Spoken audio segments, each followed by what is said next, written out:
அஸ்ஸலாமு அலைக்கும் வரஹ்மத்துல்லாஹி வபரகாத்துஹு. இது வந்து கொட்டுவையில் நடந்த ஒரு உண்மை சம்பவம் உண்டு தான். அதாவது களவு சம்பவம் இந்த மாதிரி ஒரு விஷயம் தான் நான் உங்களுக்கு ஷேர் பண்ண போகிறேன். கட்டாயம் இது வந்து எல்லாத்துக்கும் யூஸ் ஆகும், அவங்களை பாதுகாத்து கொடுறதுக்காக யூஸ் ஆகும்னு சொல்கிறதுக்காக இந்த வீடியோ ஷேர் பண்ணுறேன், உங்களோட பகிர்ந்து கொள்கிறேன். கட்டாயம் பாருங்கள். இது என்னென்றால், நேற்றைய முன்தினம் வந்து நான் மருதான் ரயில்வே ஸ்டேஷனில் ட்ரெயினுக்காக வெயிட் பண்ணிட்டு ஒரு சகோதரர் வந்தார். சகோதரன் வந்து சொன்னார், எப்படி கழிச்சிட்டு இருந்தார், எனக்கு கொஞ்சம் நேரம் கழிச்சிட்டு இருந்தார்.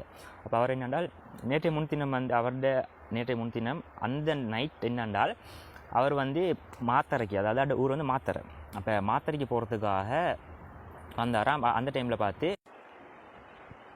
அவருக்கு வந்து போகிறதுக்கான வழிகள் எதுவும் இல்லை, பஸ்ஸும் அவருக்கு மிஸ் ஆகி ட்ரெயினும் அவருக்கு மிஸ் ஆகிட்டு, அப்போ அவர் போகலையாம். அப்போ கொட்டுவை ரயில்வே ஸ்டேஷனில் வந்து கொட்டுவையில் வந்து அவர் தூங்கிட்டாராம், கொஞ்சம் வசதியில் தூங்கிட்டாராம். அப்போ காலையிலையும் பார்க்குறாரு. அப்போ தான் ஒரு பெரிய அதிர்ச்சின்னு காத்துக்குது. என்னென்றால், அவரோட ட்ரௌசருக்கு பின் பொக்கெட்டை வெட்டி அவரோட பேச வந்து எடுத்துகிட்டு போயிட்டுக்கிறாங்க. இப்போ நான் இந்த விஷயத்தை நான் எதுக்கு உங்களை ஷேர் பண்ணுறேன்னால், நாங்கள் அசதியாகிறது அடுத்த டயர்டாகிறதுலாம் ஒரு பக்கம் இருக்கட்டும், சரியா.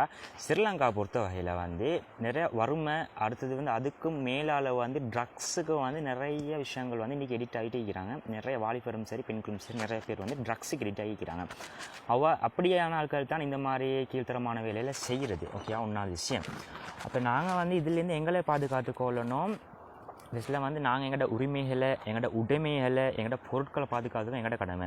ஒரு விஷயம் நடந்த போகிற பேசி அதால் எந்த விதமான மாற்றமோ எதாவது நடக்க போகிறது இல்லை. ஓகே, நடக்க முன்னுக்கு தான் போகணும். இப்போ அவரோட ஃபேஸ் களவு பேச்சு, இப்போ அதை பற்றி நாங்கள் பேசவே இல்லை என்றால் அது போனது தான். அது வந்து கடலில் போட்டு ஊசி மருத்துவம் லேசில் கிடைக்கவும் மாட்டுச்சு. அப்படியான ஒரு விஷயம் தான் இது. அப்போ நாங்கள் என்ன செய்யணும்டா, எங்களோட பொருட்கள் நாங்கள் தான் பாதுகாத்து கொள்ளணும். போன புறம் பேசவே இல்லை. ஆகவே நான் அந்த வீடியோ உங்களுக்கு பின்னுக்கு அட்டாச் பண்ணுறேன். அவர் பேசின வீடியோ நான் உங்களுக்கு சின்ன ஒரு துண்டு தான் வீடியோ பண்ணேன், அதை அட்டாச் பண்ணுறேன். அது எதுக்காண்ட நண்பத்தன்மை வரணும் என்பதற்காகத்தான். ஆகவே இந்த மாதிரி விஷயங்கள் வந்து எங்களையும் எங்களோட குடும்பங்களையும் நான் பாதுகாத்து கொள்வோம்.